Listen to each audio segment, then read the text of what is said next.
mas o governador do estado renovou o decreto de isolamento e recomendou para algumas cidades, incluindo Maracanaú, restrições ainda maiores. O lockdown que estava acontecendo em Fortaleza parece que vai acontecer também aqui em Maracanaú, com previsões de retorno de algumas atividades e incluída entre elas uma data marcada para se retomar também as atividades religiosas com capacidade de funcionamento de 20%. É uma capacidade pequena, contudo já é alguma coisa, com previsão para o dia 22 de junho, do mês próximo. Os irmãos orem para que se confirme essas previsões e a gente possa retomar as nossas atividades, ainda que gradativamente e ainda com todas essas restrições. Glória a Deus. Eu gostaria de convidar os irmãos para abrir comigo a sua Bíblia em Mateus capítulo 4. Mateus capítulo 4, nós vamos ler a partir do versículo 1. Então Jesus foi levado pelo Espírito ao deserto para ser tentado pelo diabo. Depois de jejuar por 40 dias e 40 noites, teve fome. O tentador chegou-se a ele e disse: se tu és o Filho de Deus, manda que essas pedras se transformem em pães. Respondeu Jesus: está escrito, não só de pão vive o homem, mas de toda palavra que sai da boca de Deus. Então o diabo levou a cidade santa e o colocou sobre o pináculo do templo. Ele disse: se tu és o Filho de Deus, lança-te de aqui abaixo, pois está escrito, aos seus anjos dará ordens a teu respeito, e eles te tomarão nas mãos, para que não tropeces em alguma pedra. Respondeu-lhe Jesus: também está escrito, não tentarás o Senhor teu Deus. Levou o diabo novamente a um monte muito alto, e mostrou-lhe todos os reinos do mundo e o seu esplendor. E lhe disse: tudo isso te darei se prostrado me adorares. Então Jesus lhe disse: vai-te, Satanás, pois está escrito, ao Senhor teu Deus adorarás, e só a ele servirás. Então o diabo deixou, e chegaram os anjos e o serviram. Nós temos aqui o relato da experiência de Jesus no deserto, por conta da tentação de Cristo. A tentação, ela é precedida por uma experiência maravilhosa de Jesus junto ao Jordão, quando ele foi batizado por João Batista. Por ocasião do seu batismo, ele é manifestado a Israel de uma forma muito especial, tanto pelo profeta João Batista, como pelo próprio Deus, que declara ser o seu Filho amado. Quando Jesus se dirige para aquele lugar, ele é apenas um judeu, entre os muitos que estavam ali, entre os muitos que estavam procurando o batismo de João. Jesus também se perdia no meio daquela grande aglomeração de pessoas. Não era ninguém especial até então. Era apenas mais um judeu que, na vista de todos, procurava o batismo de João Batista. Ninguém em especial, até o momento em que Deus se encarrega de destacar a presença dele no meio de todas aquelas pessoas que estavam ali concorrendo para o batismo de João. Quando João vê ele vindo, o Espírito lhe diz, o próprio Deus lhe fala a respeito da identidade de Jesus, quem ele era. No capítulo 1 de João, os fala dessa passagem também, e João Batista declara algo interessante a respeito de Jesus. Ele diz aqui no versículo 32 do capítulo 1: então João testificou dizendo: eu vi o Espírito descer do céu como pomba e permanecer sobre ele.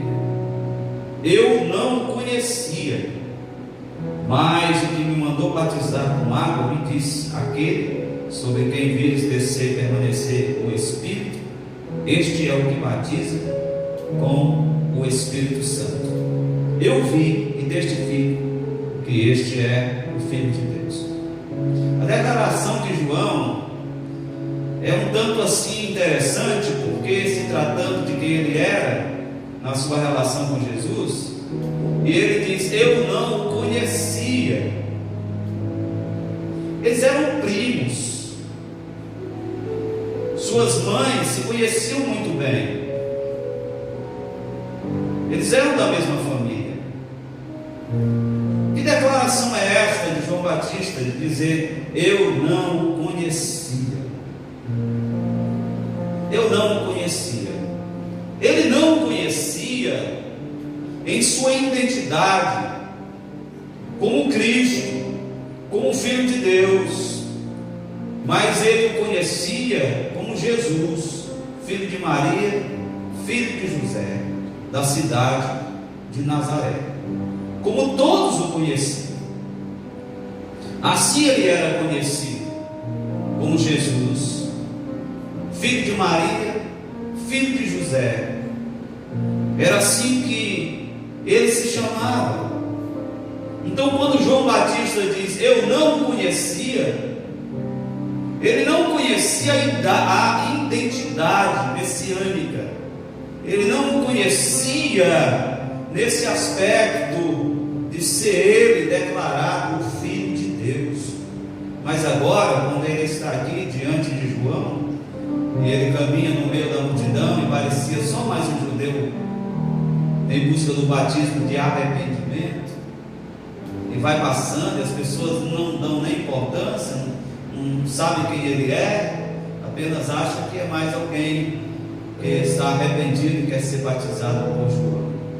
Quando ele vai se aproximando, o Senhor Deus diz: é aquele que vem lá, esse daí é o Cordeiro de Deus que tira o pecado do mundo. Logo João Batista toma conhecimento de que aquele judeu que está vindo no meio dos outros não é um judeu comum.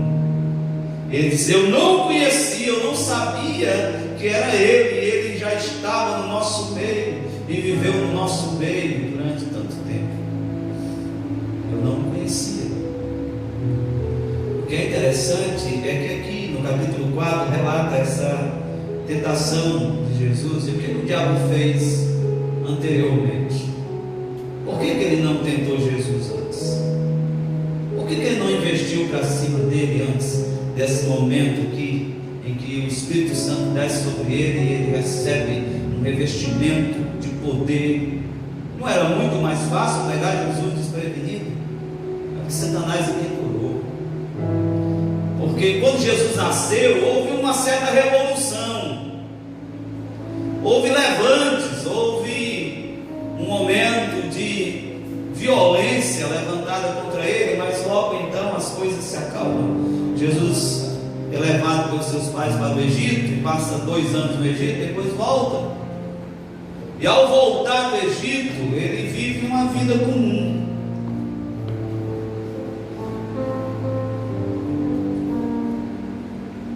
Ele vive uma vida comum. Tanto é que a palavra diz que ao voltar, ele vai morar numa pequena cidade, numa pequena vila, numa pequena comunidade chamada Nazaré. Ele vai ser conhecido também como Nazareno, porque ele morou na cidade de Nazaré e viveu até os 30 anos uma vida comum, como qualquer judeu. Como a palavra diz que era costume seu de ir para a sinagoga, assistir às festas judaicas em Jerusalém, no templo, e acompanhar toda essa vida comum de um judeu, sendo que quem ele era: o Filho de Deus. O Filho de Deus. Então o inimigo, Satanás, apenas ignorou. Talvez quando Jesus voltou do Egito e foi morar na cidade de Nazaré, ele olhou para aquela situação tão simples, de uma vida comum, de uma família pobre que vivia ali naquelas condições tão simples, sem ter uma manifestação de grandeza, e ele pensou assim: talvez foi alarme falso. Uma coisa que o inimigo não é onisciente, e uma coisa que Deus sabe muito bem fazer é ocultar os seus planos do adversário, porque quando Deus quer ocultar alguma coisa do diabo, ele oculta, ele não toma conhecimento de forma alguma, porque Deus é Deus. A palavra diz até que Deus ocultou o corpo de Moisés e o diabo nunca achou. Nunca achou, Deus escondeu e o diabo não achou, porque Deus é poderoso para realizar tais coisas. E a palavra diz que Jesus viveu esse tempo como Filho de Deus. Alguns evangelhos apócrifos dizem que Jesus viveu uma vida desde a infância de forma espetacular. Diz que ele brincava de fazer milagre. Diz que ele matava um passarinho só para ter o prazer de ressuscitar. Conversa fiada. A conversa é tão fiada que quando Jesus começou a realizar, começou a pregar e a realizar os seus milagres, as pessoas ficaram admiradas. Esse menino não é aquele não, o filho de Maria, de José, que estava aqui entre nós, aqui caminhando e vivendo a vida comum. Na autolimitação divina, Jesus viveu os seus primeiros 30 anos de vida de uma forma tão normal. Aprendeu a viver a rotina de uma vida diária, de uma vida humana, condicionada a todas as limitações da vida humana, tendo que se submeter a todas as regras de uma experiência de vida humana comum, como todos os seres humanos. Você imagina que Jesus viveu o luto da perda do próprio Pai? Você imagina aí Jesus, o Filho de Deus, que pôde ressuscitar os mortos, à beira de um caixão, chorando a morte do seu Pai? Algumas pessoas pregando dizem assim: Jesus nunca passou no velório que as pessoas não tenham sido ressuscitadas. E o Pai dele? Porque quando Jesus começou o seu ministério, o Pai já não estava com ele, só Maria e seus irmãos. Ele já tinha sepultado o Pai. Ele chorou a morte do próprio Pai, o Filho de Deus, aquele que é o Senhor sobre todas as coisas. Ficou à beira de um caixão, chorando e presenciando o luto pelo seu Pai. Esse foi Jesus que viveu essa vida nesse aspecto comum. E aqui, depois de toda essa experiência grandiosa no Jordão, em que o Espírito desce sobre ele, o Pai declara assim, de forma extraordinária: este é meu Filho amado, em quem me comprazo. O amor do Pai pelo Filho é uma coisa extraordinária, incomum. Este é meu Filho amado. O Pai ama o Filho, e se comprais nele, tem prazer nele, de forma tão grandiosa. Logo depois, Jesus é levado pelo Espírito ao deserto. O texto de Mateus diz: para ser tentado pelo diabo. O texto de Lucas diz assim: ele foi levado pelo Espírito ao deserto e então foi tentado pelo diabo. O texto de Mateus diz aqui como se o propósito de Jesus ter sido levado ao deserto foi exatamente para ser tentado. O texto de Lucas diz que ele esteve lá e por ocasião daquele momento o diabo veio tentar. Ele foi ao deserto para viver esse momento de intensa busca da presença do Pai, de preparação para iniciar o seu ministério e tudo isso. Então a palavra diz que o inimigo se apresenta diante dele. Ele está em jejum, em oração, e num período de 40 dias. O texto diz aqui que o diabo se achegou a ele depois dele ter fome, depois de passar 40 dias de jejum. O texto de Lucas vai dizer que o diabo tentou no período de 40 dias. Lógico que Mateus se concentra nessas 3 últimas tentações, que são as 3 últimas investidas do inimigo contra a vida de Jesus. E percebendo a vulnerabilidade da sua condição física, e estando ainda tão incerto quanto diante de quem ele estava, ele olhou, porque ele, por certo, ouviu a declaração do Pai, que ele dizia: este é meu filho amado, em quem me compraz. Então, o primeiro questionamento do diabo aqui é sobre essa realidade da paternidade de Deus. É isso que ele vai questionar, a paternidade de Deus. Se Deus é seu Pai e Deus lhe ama, é isso que ele leva em consideração aqui nessa primeira tentação. Ele diz assim: se tu és o Filho de Deus, manda que estas pedras se transformem em pães. Ele está aqui dizendo que, por ser Filho de Deus, Jesus não deveria se submeter às privações e dificuldades da vida. Jesus estava aqui diante daquele que é alguém que entende muito bem os anseios humanos, né? E sabe muito bem trabalhar essa questão da fragilidade humana para, de fato, investir na tentação. Ele percebeu que Jesus estava com fome. Ele disse: puxa vida, você nem precisa se submeter a essas coisas.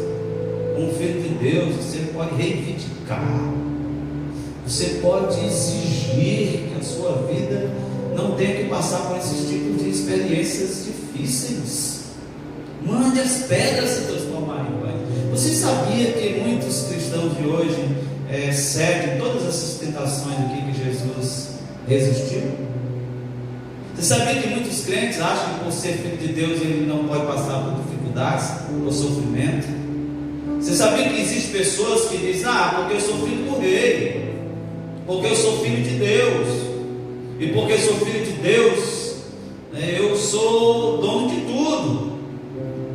E é assim que eles entendem tantas vezes. E aqui está o inimigo com uma teologia que é a teologia da prosperidade, a teologia que ensina que se você é filho de Deus, tudo tem que estar favorável para você, tudo tem que funcionar bem, você não pode passar por dificuldade. Se você é filho de Deus, transforme pedra em pães, se beneficie dos seus direitos.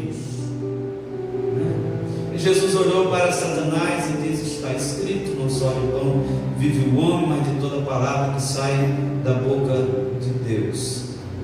Jesus disse: olha, existem razões pelas quais a gente vive muito maior do que essas questões temporais, transitórias e passageiras dessa vida.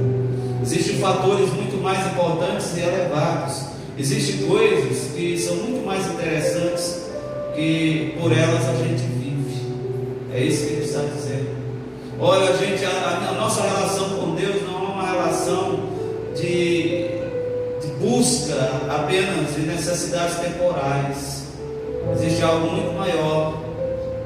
E se ele estivesse aqui se abstendo fisicamente, contudo ele estava se alimentando do mais precioso banquete espiritual, o que Satanás não compreendia. Se havia abstinência física, contudo, ele estava sentado à mesa do banquete divino e se deliciando com as mais preciosas iguarias espirituais que o Pai lhe serve, na mesa da comunhão. Porque ele disse: nem só de pão vive o homem, mas de toda a palavra que sai da boca de Deus. Jesus estava dizendo que se vive por coisas muito mais elevadas do que o pão perecível do que aquilo que é transitório. A palavra de Deus é eterna. O que Deus diz é fonte de vida. O pão é perecível, a palavra é fonte de vida eterna. A palavra é a fonte criativa de Deus para todas as coisas, e é por ela que tudo veio a existir, e é por ela que tudo subsiste. Não é apenas o pão que sustenta a vida, quem sustenta a vida em todas as coisas é a palavra de Deus. Jesus faz aqui essa afirmativa grandiosa. Os homens estão em busca de tantas coisas e não sabem que a razão da sustentação de todas as coisas é a palavra de Deus, não é o pão, não é as necessidades físicas apenas, é a palavra. Jesus disse: nem só de pão vive o homem, mas de toda a palavra que sai da boca de Deus. Jesus disse: você pensa que eu estou aqui passando necessidade? Não. A minha abstinência física é porque na abstinência física eu me alimento de Deus. No jejum e na oração a gente se abstém de atividades comuns, como o alimento, como o lazer, como outras coisas, para se aplicar a outras coisas que nos levam a termos contato com o verdadeiro alimento. É no jejum de nós mesmos que nos alimentamos de Deus. E Jesus disse: você está pensando que eu estou aqui morrendo à míngua? Eu estou me alimentando daquilo que meu Pai tem para mim. Você não entende isso? Nem só de pão vive o homem. Eu não vim aqui para buscar outra coisa que não seja se alimentar daquilo que o Pai tem para mim.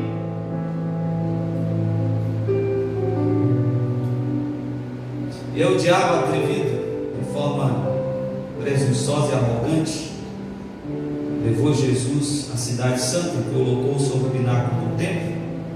Ele disse: tu és o filho, lança-te daqui abaixo. Está escrito: aos seus anjos dará ordem no teu respeito, e eles te tomarão nas mãos, para que não tropeces em alguma pedra. Satanás levou Jesus para Jerusalém, colocou no templo. Que lugar espetacular para ele se manifestar como aquele que verdadeiramente foi enviado por Deus.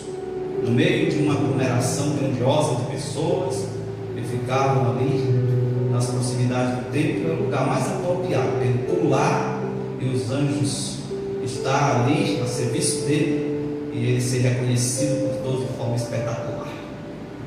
O que Jesus recusa, muita gente abraça. Quantas pessoas não querem usar a sua fé para fazer espetáculos? Quantas pessoas? E o que é interessante é que as pessoas querem fazer espetáculos no lugar mais inapropriado, que é o lugar onde Deus deve receber toda a glória, todo louvor e toda adoração. Satanás é perigoso.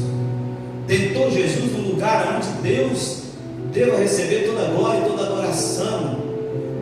Ele tentou Jesus aqui para que Jesus tomasse a atenção para si, de uma forma muito assim, voltada para esse interesse humano de glória, esse interesse humano de manifestações sobrenaturais. A gente encontra tantas pessoas que têm atitudes e dizem que são atitudes de fé, e a gente sabe que é atitude de arrogância, é atitudes de presunção. Não é atitude de fé, é mais arrogância mesmo, é mais presunção. Você pode dizer: Jesus foi tão covarde aqui, que oportunidade tremenda é essa? Se eu tinha pulado, na certeza que os anjos viessem me pegar, eu tinha pulado na hora, porque nessa hora todo mundo ia glorificar a Deus. Afinal de contas, ali todo mundo ia ver a ação poderosa de Deus. Tem muita gente, irmão, pulando do pináculo do templo, dizendo que querem glorificar a Deus, e não passa de pessoas insensatas, que acabam tentando ao Senhor, dizendo que estão cheios de fé, cheio de fé, cheio de presunção, cheio de arrogância. Tantas vezes não é fé, é presunção, é arrogância mesmo. Jesus aqui nesse momento, diante dessa tentação do inimigo, se recusa. E o que é que ele diz? Eu não preciso de forma alguma submeter ao meu Pai a nenhum teste. É o que ele diz: está escrito: não tentarás o Senhor teu Deus. O que que ele está dizendo? O meu pai não precisa provar nada para mim. Ele não precisa provar nada para mim. Deus viveu a experiência com um povo que estava o tempo todo exigindo que Deus desse provas do seu cuidado, do seu poder, do seu amor. O que vai nos dar hoje? Quem vai nos dar água para beber? Quem vai nos dar carne para comer? Quem vai nos alimentar? Que sinal nós vamos ter hoje? E que sinal nós vamos ter amanhã? E é o tempo todo pedindo sinal da parte de Deus, como se Deus tivesse a necessidade de provar o tempo todo que nos ama, como se Deus tivesse a necessidade de provar o tempo todo que está olhando e velando pela nossa vida.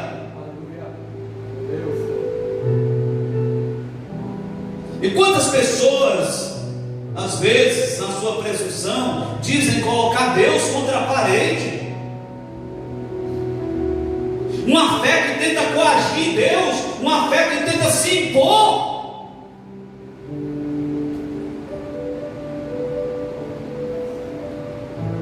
É preciso a gente saber que a fé nos leva a grandes vitórias. A palavra diz que foi por elas que os antigos alcançaram bom testemunho, foi por ela que eles venceram o reino, apagaram a força do fogo,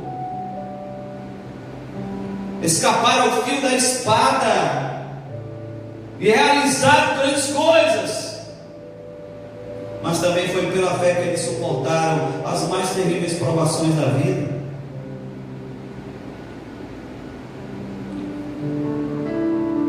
Então Jesus aqui diz: olha, meu pai não precisa provar nada para mim. Mas a gente vê um cara de crente doido para pular do pináculo do templo, só para mostrar quem ele é, só para mostrar que Deus é com ele, só para revelar que ele é realmente alguém, que Deus está com ele. E ele fica pulando do pináculo do templo. A tentação que Jesus resistiu, os crentes muitas vezes cedem com facilidade. Não, porque eu tenho fé, eu estou cheio do Espírito Santo, e fé cheio do Espírito Santo, e faz coisas arrogantes. Não é porque você é um homem de fé, uma mulher de fé, que você tem que ser um irresponsável. É preciso ser um homem de fé, uma mulher de fé, e viver uma vida de fato, sem que Deus tenha necessidade de provar para você nada. Jesus diz para o diabo: eu não preciso colocar o meu pai à prova. Deus reclamou do povo de Israel e disse assim: vocês me tentaram 10 vezes, por 10 vezes vocês ficaram pedindo prova dos meus cuidados. Deus não se esqueceu daquilo. E quando chegou às 10 vezes, Deus tinha esgotado a sua paciência para com aquele povo. E colocou Deus à prova. E aí, na última tentação, ele chega ao absurdo, à loucura de dizer assim: levou ele a um monte muito alto e depois diz: tudo isso te darei, todos os reis do mundo, todas as riquezas, tudo isso te darei, se prostrado me adorares. Olha a estupidez do diabo, apresentar tudo aquilo para Jesus, dizendo: te darei.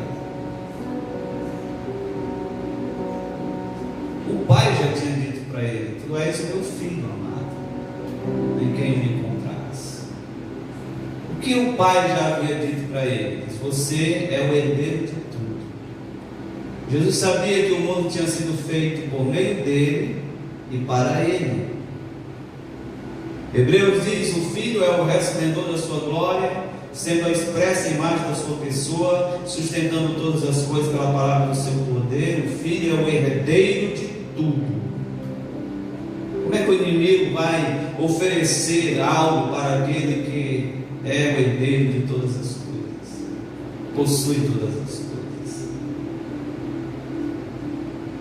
Ele aqui tenta falar para Jesus antecipar as coisas, dizer que para ele chegar aonde ele precisa chegar, não há necessidade de percorrer um caminho difícil, não há necessidade de percorrer o caminho da dor, do sofrimento, da rejeição. O inimigo está sempre apresentando um caminho mais fácil, um caminho mais curto, sempre apresentando tantas facilidades, tantas facilidades. É assim que ele faz.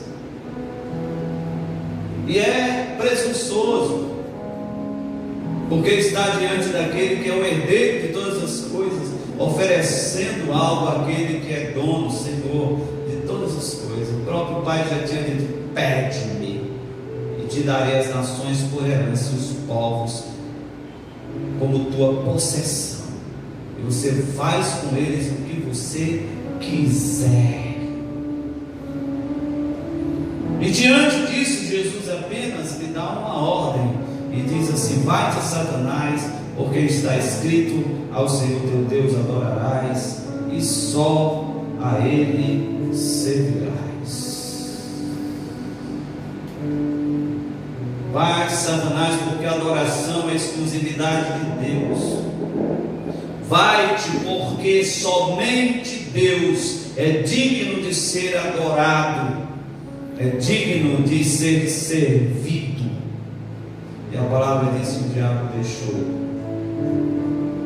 e os anjos chegaram e o serviram. Aleluias! Louvado seja o nome do Senhor. Aprendamos com esta passagem a resistir às tentações, elas virão. Se observe que aqui não há nenhuma tentação para uma ação imoral, algo assim que seja profundamente imoral, no sentido daquilo que a gente conhece como práticas indecentes no mundo. Está muito relacionado a necessidades humanas, a vaidade humana. Então o inimigo é muito sutil, e ele tenta dentro dos ambientes comuns, das necessidades diárias, ele tenta dentro da sociedade como um todo, dos desejos de consumos, de a gente querer conquistar alguma coisa, como ele mostrou os reis do mundo. E ele é perigoso para tentar você na sua vida espiritual. Está ligado ao tempo, sua vida religiosa, suas práticas espirituais, sua devoção. Ou você não está pensando que o inimigo está profundamente dedicado em corromper aquilo que você faz em nome de Deus? Algumas obras que fazemos, a gente precisa ter cuidado para não ser o salto que a gente deu do pináculo do templo. Em nome de Deus, Senhor, vou pular do pináculo no teu nome para a tua glória. E a gente às vezes nem percebe que o inimigo está tentando a gente dentro do ambiente de nossa dedicação espiritual. E os pecados na área espiritual, eles são tão sutis, tão imperceptíveis, que a pessoa faz sem saber, muitas vezes, que está cometendo pecados espirituais. Tudo em nome de Deus, tudo em nome da fé, tudo em nome da verdade. Usa até as escrituras. Satanás usou as escrituras. Quando as escrituras é usada fora do seu propósito determinado por Deus, quando ela é tirada do seu contexto todo, quando as escrituras não é utilizada para cumprir aquilo que é o propósito de Deus, ela deixa de ser a palavra de Deus e se torna a palavra do diabo. Ou você acha que as escrituras citadas pelo diabo não se tornou a palavra do diabo na boca dele? As escrituras precisam agirem harmoniosamente para cumprirem o propósito de Deus.